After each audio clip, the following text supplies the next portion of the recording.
Reserve bank of India RBI వరుసగా 9వ కూడా repo రేటును యథాతథంగానే ఉంచుతున్నట్లు ప్రకటించింది. ద్రవ్య పరిమితి విధాన సమీక్ష నిర్ణయాలని గవర్నర్ శక్తికాంత దాస్ గురువారం వెల్లడించారు. అయితే ఇదే సమయంలో ఆయన కీలక నిర్ణయాలు తీసుకున్నారు.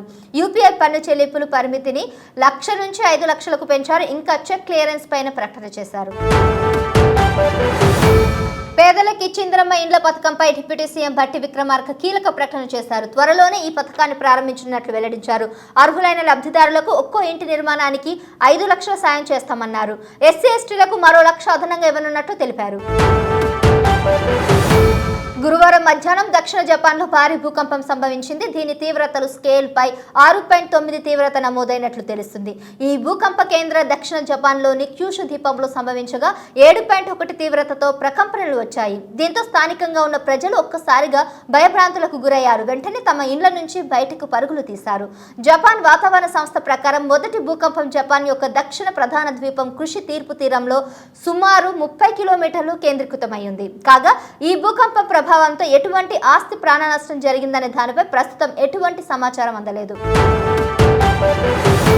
చిత్తూరు శ్రీకాకుళం జిల్లాలో ఏనుగుల బీభత్సం సృష్టిస్తున్నాయి. రైతుల పంట పొలాలను తరచు ధ్వంసం చేస్తున్నాయి. అటవీ శాఖ అధికారులు ఎన్ని ప్రయత్నాలు చేస్తున్నా ఫలితం లేకుండా పోతుంది. మళ్ళీ కొన్ని రోజులకు ఏనుగులు పొలాలపైన పడుతున్నాయి. ఇలా చాలాసార్లు నష్టపోయిన రైతులు ఈ సమస్యను AP deputy CM Pawan Kalyan దృష్టికి తీసుకెళ్లారు.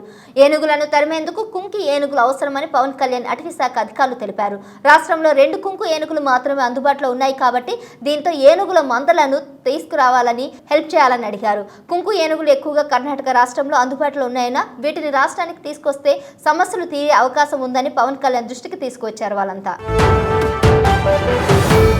వాయనాడ్ ఘటనలో వందల మంది ప్రాణాలు కోల్పోగా పదుల సంఖ్యలో ప్రజలు ఆచూకీ లభించలేదు. ఈ క్రమంలో కేంద్ర ప్రభుత్వం అన్ని విధానాలు ఆదుకుంటుంది. అదేవిధంగా రాష్ట్ర ప్రభుత్వం తమకు ఎప్పటికప్పుడు పూర్తి వివరాలు తెలియజేయాలని ప్రధాని మోడీ సీఎం పినరాయి విజయన్కు ఫోన్ చేసి ఆయన విషయాలు తెలిపారు. అయితే పార్లమెంట్ సమావేశాలు ఉండడంతో ఇన్ని రోజులు సభలో ఉన్న ప్రధాని మోడీ ఈ నెల 10న వాయనాడులో వరదలు ల్యాండ్ సైడ్లు ఆయన ప్రాంతాలైనటువంటి పర్యటించనున్నారు. ఈ సందర్భంగా హెలికాప్టర్ ద్వారా కేరళ వెళ్లి అక్కడ ఏరియల్ వ్యూ ద్వారా ప్రధాని మోడీ పరిరక్షించినట్లు తెలుస్తుంది.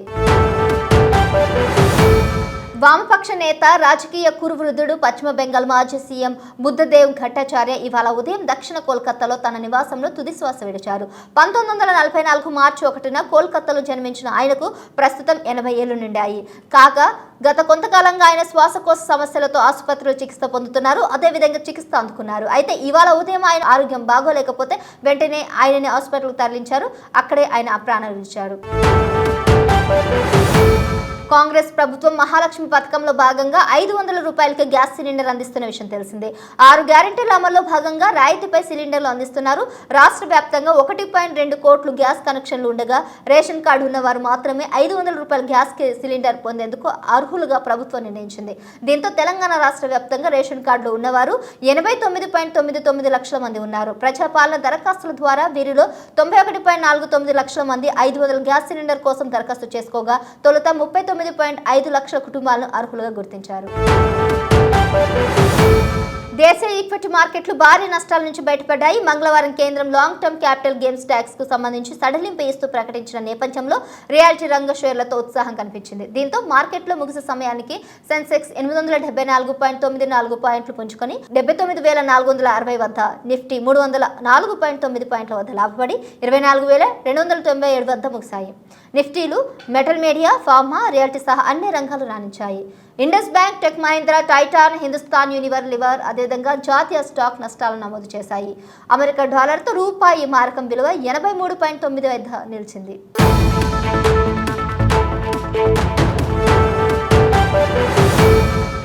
Please do subscribe to Please do subscribe to Please do subscribe to Please do subscribe to Please do subscribe to Please do subscribe to KTV Telugu KTV Telugu. KTV Telugu. KTV Telugu KTV Telugu. Please do subscribe to KTV Telugu.